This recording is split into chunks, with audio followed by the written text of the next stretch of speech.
৬৪ জন HSC পরীক্ষার্থী জামিনে মুক্তি নিয়ে আরও বিস্তারিতভাবে জানাতে কেরানীগঞ্জ কেন্দ্রীয় কারাগার থেকে যুক্ত হচ্ছেন সহকর্মী সাব্বির রোজ। সাব্বির, জানাবেন ছাত্রদের মুক্তি প্রক্রিয়া কোন পর্যায়ে আছে এখন? এর আগে জানিয়েছিলেন বেল পেপার চলে এসেছে এবং আত্মীয় স্বজনরাও অপেক্ষা করছেন। জানাবেন বিস্তারিতভাবে সার্বিক পরিস্থিতি। সুরভি, আমি ঢাকা কেরানীগঞ্জের কেন্দ্রীয় কারাগারের সামনে রয়েছি, একদম সামনের গেটটাতে। তো আর কিছুক্ষণের মধ্যেই আমরা কারা কর্তৃপক্ষের সাথে কথা বলেছি, আর কিছুক্ষণের মধ্যেই তারা বের হবে, হয়তোবা সেটা 5 থেকে 10 মিনিট বা তার কিছু বেশি। আমরা এর আগে দেখেছি যে এখানে অপেক্ষমান যারা স্বজনরা রয়েছেন, এই 42 জন শিক্ষার্থী ঢাকা মহানগর ও জেলার, এই শিক্ষার্থীদের যারা স্বজনরা এসেছেন প্রত্যেক শিক্ষার্থীর একজন করে স্বজনকে ভেতরে নিয়ে যাওয়া হয়েছে এবং তারা ভেতরে গিয়েছেন। এবং আমরাও কারা কর্তৃপক্ষের সাথে কথা বলেছি, তারাও বলছেন যে আর অল্প কিছুক্ষণের মধ্যেই বের হবেন। এই যে শিক্ষার্থীদের কারামুক্তের বিষয়টা, সেটা হবে। আমি আপনাকে যদি একটু দেখাই, একদম মূল ফটকে তার স্বজনরা অপেক্ষা করছেন এবং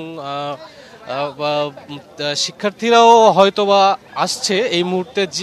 হ্যাঁ, শিক্ষার্থীরাও আসছে। আমি যদি আমার ক্যামেরাতে একটু বন্দি করতে চাই, সেটা শিক্ষার্থীরা কেন্দ্রীয় কারাগার থেকে সেই একটু দূর থেকে দেখানো।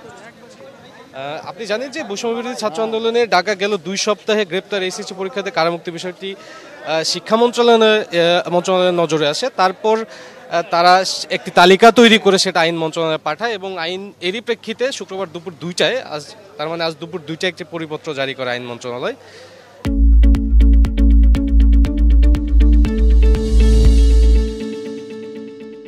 এবং সেখানে তাদের তালিকা দেওয়া হয় এবং শুনানি শেষে বলা হয় 42 ঢাকা জেলা এবং ঢাকা মহানগর যে 42 শিক্ষার্থী রয়েছে তাদের শুনানি শেষে জামিন মঞ্জুর করে আদালত। এবং তারই প্রেক্ষিতে এখন কেন্দ্রীয় কারাগার থেকে, কেরানীগঞ্জ কেন্দ্রীয় কারাগার থেকে তাদেরকে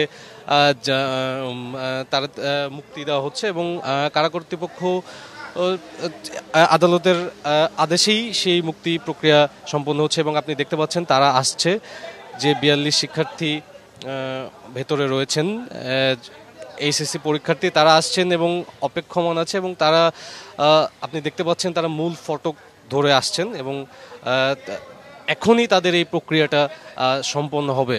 সুরভি।